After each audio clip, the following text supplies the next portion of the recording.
Je ne peux pas vous répondre, j'en ai pas de souvenir, j'ai pas d'éléments qui viennent. Si vous voulez, à l'époque, hein, c'est ce qui est dans les documents qui nous ont été envoyés, notamment par le CIPDR, donc il était précisé que vous ouvriez, à minima, vous ouvriez, mais après on ne sait pas, hein, mais vous étiez là au comité de sélection, et derrière il était prévu d'ailleurs un point presse, ce qui ne me paraît pas illogique, puisque c'était un peu la traduction, le comité de sélection, c'était la traduction de finalement la politique que vous aviez initiée. Donc voilà. Vous n'avez pas ce souvenir d'un point de presse qui a été annulé à ce moment-là, etc. Bon. Pas du tout. Voilà. Bon. Donc acte.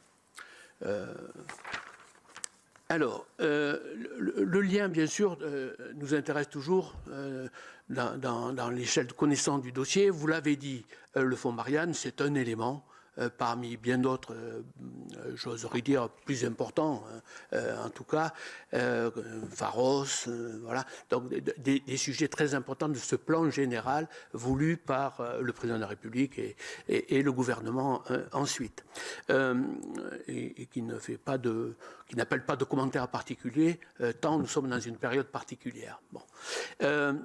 Est-ce que vous avez, d'une façon ou d'une autre, est-ce que ça a été l'objet de discussions avec votre ministre tutelle, M. Gérald Darmanin, et si oui, sur quoi ça a porté? Est-ce qu'il était informé ensuite rapidement des difficultés qui sont apparues? Monsieur le Président, traditionnellement, il y a des points de rencontre entre mon directeur de cabinet et le directeur de cabinet de mon ministre de tutelle.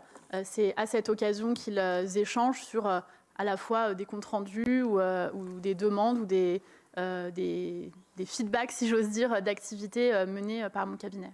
Très bien. Donc le point qui nous a, vous le savez, qui chagrine tout le monde en réalité, y compris les GA, c'est qu'il n'y a eu aucune grille de notation pour la sélection des projets. En réalité, on a pratiqué comme s'il s'agissait de financement à la main du politique et non pas d'un appel à projet.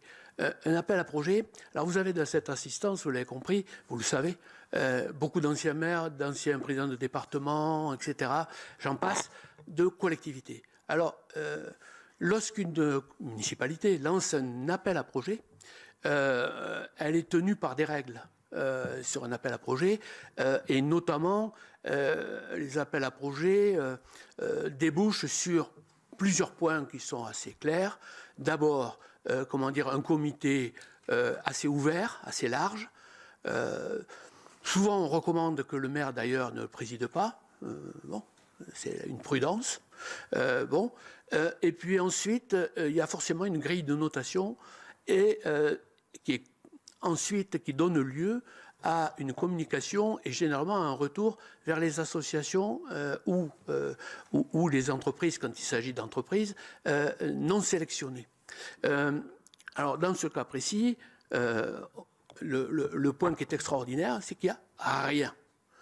Il n'y a rien. Alors, comme il n'y avait rien, on a redemandé plusieurs fois, parce qu'on s'est dit, rien, c'est pas possible, il y a un truc.